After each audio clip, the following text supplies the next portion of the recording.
On appelle cela un déni de réalité. Le déni n'est pas une maladie, c'est un processus psychologique, souvent inconscient, qui vous empêche de voir la réalité en face. Il y a quelques années, un président de la République avait diagnostiqué que les Français étaient atteints d'un déni en matière de réchauffement climatique. Il avait eu cette phrase qui est restée célèbre: notre maison brûle, mais nous regardons ailleurs. Voilà le déni. Refuser de voir comme un aveuglement. Et nous sommes, nous aussi, menacés par ce déni lorsque nous sommes confrontés à un événement grave qui bouleverse notre vie. Par exemple, la maladie d'un proche dont on ne veut pas voir la gravité. Pourquoi j'aborde ce sujet du déni? C'est parce que l'Évangile d'aujourd'hui nous présente un cas absolument exemplaire. De quoi s'agit-il en effet? Depuis quelque temps, Jésus se sait recherché par la police du temple.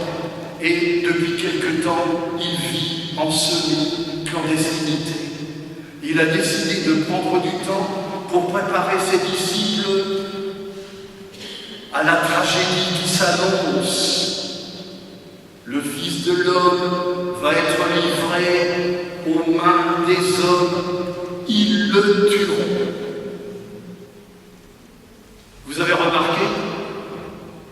Les disciples, pendant ce temps, regardent ailleurs. Ils regardent ailleurs. Ils discutent pour savoir, dans le royaume que Jésus inaugure et prépare, lequel d'entre eux sera le plus digne d'avoir la meilleure place? Qui sera le plus grand? Ils regardent ailleurs. C'est compréhensible. Et pourtant, la première lecture nous le disait, les apôtres ont appris par leur catéchisme que tous les prophètes sont persécutés et la plupart ont été mis à mort. Mais eux regardent ailleurs. Pourquoi regardent-ils ailleurs? Par peur. Par peur. Parce que s'ils écoutent Jésus jusqu'au bout, s'ils prennent ses paroles au sérieux, et alors c'est leur vie qui s'écroule. Parmi les apôtres, il y en a qui ont quitté leur profession pour se mettre à sa suite. Et alors s'il disparaît, c'est le vide pour eux, c'est la ruine. Ils ont mis leur confiance, leur appui, comme chantait le psaume tout à l'heure, ils ont mis leur confiance dans cet homme-là. Et alors, s'ils le tuent, c'est donc qu'ils se seraient trompés sur lui.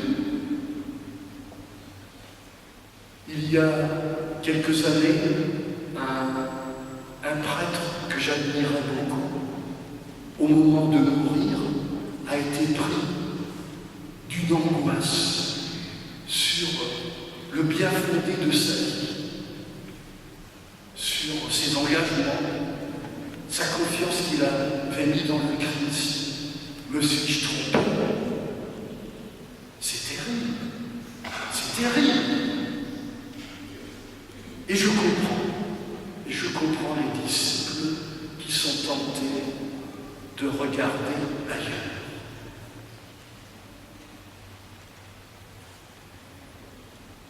Dans cet épisode, j'admire beaucoup le sens pédagogique de Jésus, son tact. Plutôt que de rabrouer les disciples, plutôt que de s'agacer, vous ne comprenez rien, vous êtes bouchés,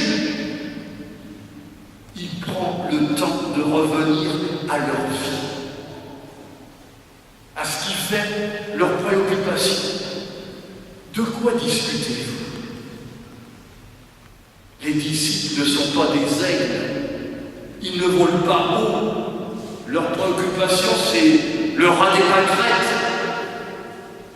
Qui est le plus grand? Et devant cette question, plutôt que de faire un sermon, Jésus attrape un enfant et le plante devant eux. Il leur dit: vous voulez réussir votre vie, alors ressemblez à cet enfant. Je ne sais pas ce que les disciples ont compris.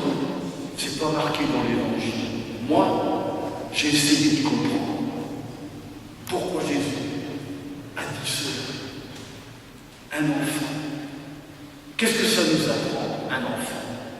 Ça nous apprend que pour lui, il est toujours neuf devant la vie. Il n'est pas comme nous, les grands, qui avons un passé, qui nous accrochons à notre passé.